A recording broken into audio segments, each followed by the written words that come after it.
Can you tell me how your parents met? As I mentioned before, my dad was in Palm Springs training soldiers to go overseas. And he'd been given an extended leave, and he went back to New York City to visit his family, most of whom were there. And he attended a large party, and he met my mother, and it was love at first sight and very romantic from all I heard from both of them over the years. And when he went back, they corresponded daily, and it turned from romantic correspondence to wedding planning correspondence. And when he returned, they got married. I was born on September the 29th, 1910. Wow. Okay. So that's a long time ago, wasn't it?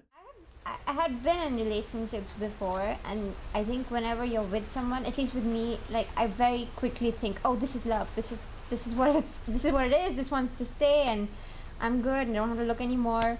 But in my past relationships, it was always like a compromise. It was never totally right. But I was like, oh, maybe this is what relationships are about.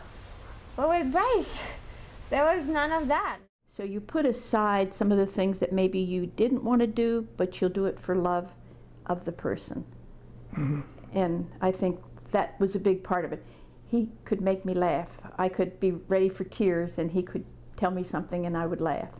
And it really I think it kept us young.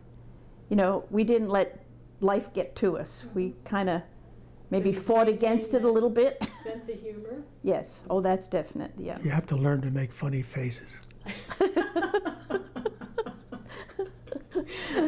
That's a good lesson right there. Yeah.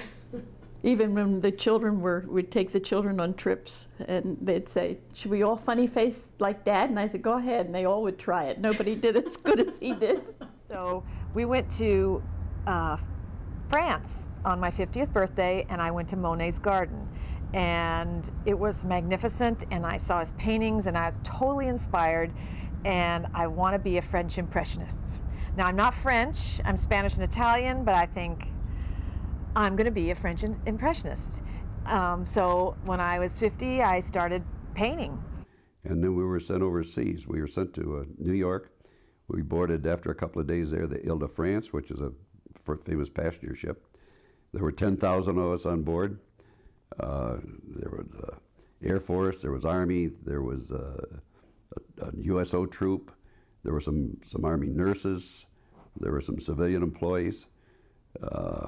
We slept in a stateroom. We were officers in the yeah. I don't know what the enlisted man had. Yeah, I was glad I was an officer. 19 years old, I was an officer in the service of the United States of America.